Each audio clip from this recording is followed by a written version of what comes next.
हिंदू है। बोलते हैं कि नहीं बोलते? क्या आप सब लोग हिंदू हो? कितने लोग हिंदू हैं यहाँ पे? यहाँ का ओबीसी, यहाँ का एसटी और यहाँ का एसटी जो है वो आदिवासी है। वो अपनी संस्कृति संस्कार जो है देव से चलता है, भगवान से नहीं चलता। जो देव से चलता है, जो खेत में जाकर जो है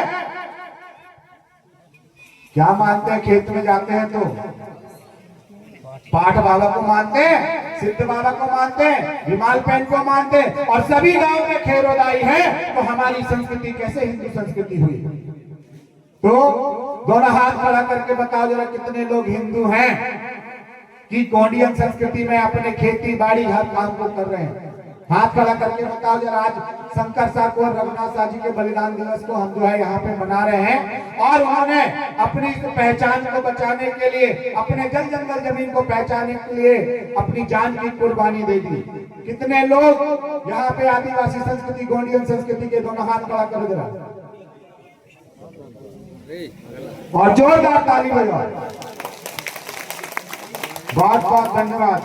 समय कम है, मैं बस 1 मिनट में अपनी बात को रखूंगा क्योंकि लंबे समय से जो है दौरा चलते आ रहा है। हमारे जो राष्ट्रीय अध्यक्ष हैं और हमारे राष्ट्रीय महासचिव श्याम नरकाम जी हैं और हमारे प्रदेश अध्यक्ष जी हैं, इनको जो है छत्तीसगढ़ में भी जाकर जो है कल के कार्यक्रम में भी इनको शिरकत करना है। इसीलिए जो है मैं अपनी बात को जो है 1 मिनट में समाप्त करूंगा। आज इस धनौरा की पावन धरती पर राजा शंकर साह को, रघुनाथ साह और वीरांगना रानी दुर्गावती की मूर्ति स्थापित हुई है। आप उस मूर्ति को देखते हुए, उस प्रतिमा को देखते हुए, उनके संघर्ष को याद करते हुए अपने जल जंगल जमीन, अपनी विरासत, अपनी संस्कृति की रक्षा करने के लिए आपको रोड में उतरना होगा। और रोड में उतरने के साथ साथ में आने वाले समय में आपको अपना विधायक, अपना सांसद बनाना होगा, तब जाके आपका राजपाट आएगा। गोंडवाना गणतंत्र पार्टी लंबे समय से संघर्ष कर रही है आपके इतिहास के लिए, आपकी पहचान के लिए और आपके जल जंगल जमीन के लिए। हमारे पूर्व वक्ता हरि सिंह मरावी जी ने आपको बताया कि जिसकी जमीन उसका खनिज। लेकिन आपके ही नजदीक में अभी परमाणु संयंत्र लगने वाला गांव कौन सा है दादा? वो किंद्रई। किंद्रई में परमाणु संयंत्र लगेगा और उसका रिएक्टर जो है 130 किलोमीटर के दायरे में, और उस पे जो है आपका धनौरा भी आता है। और नजदीक में ही आपका जो है अभी रान में जो है एक डैम बनने वाला था कि नहीं बनने वाला था?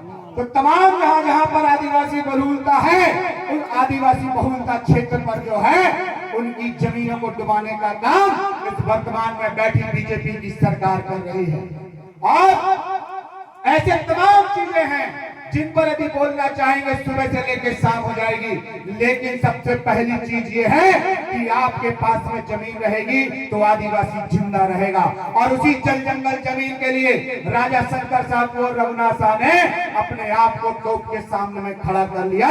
तो आप मुझे बताओ कि आने वाले समय में हमारे जल जंगल जमीन पे जो लगातार अन्याय अत्याचार हो रहे हैं, कितने लोग घर से निकलेंगे, कितने लोग संघर्ष करेंगे और कितने लोग अपने हक अधिकार के लिए जो है भोपाल और दिल्ली को भी घेरने का काम करेंगे।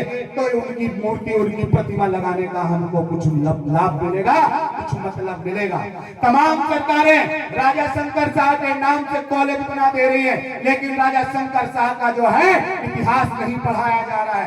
रानी दुर्गावती के नाम से यूनिवर्सिटी बना दे रही है, लेकिन कभी रानी दुर्गावती का इतिहास अपने बच्चों को नहीं पढ़ाया जा रहा है। और बिरसा मुंडा के नाम से भी तमाम जो योजनाएं आपके लिए बनाई जा रही हैं, लेकिन उस पे आदिवासियों को लाभ नहीं मिल रहा है, क्योंकि हमारा सत्ता पे ना विधायक है ना सांसद है। इसीलिए हमको जो है ठोकरों पे ठोकरें मिल रही हैं, हमारी बहन बेटियों की इज्जत लूटी जा रही है और हमारे मान सम्मान के साथ में खिलवाड़ किया जा रहा है। तो इसका हिसाब लेने के लिए आपको अपना राजा बनाना होगा।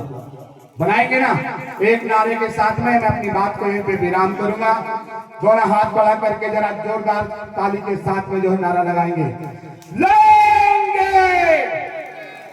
लेंगे मावा नाटे बढ़ाते रहेंगे, लाते रहेंगे। दादा हीरा सिंह मरकम, दादा मोतीराम कंगाली, राजा शंकर साहब कुंवर रघुनाथ साहब, बहुत बहुत धन्यवाद साथियों। आने वाले समय में बहुत सारी बातें करेंगे क्योंकि समय कम है और हमारे अतिथियों को जो है लंबा सफर भी करना है, इसीलिए मैं यहीं पे अपनी वाणी को विराम करता हूं। आपने मेरी बात को सुना, बहुत बहुत धन्यवाद। सभी को चरणों में पुनः सेवा दिवा।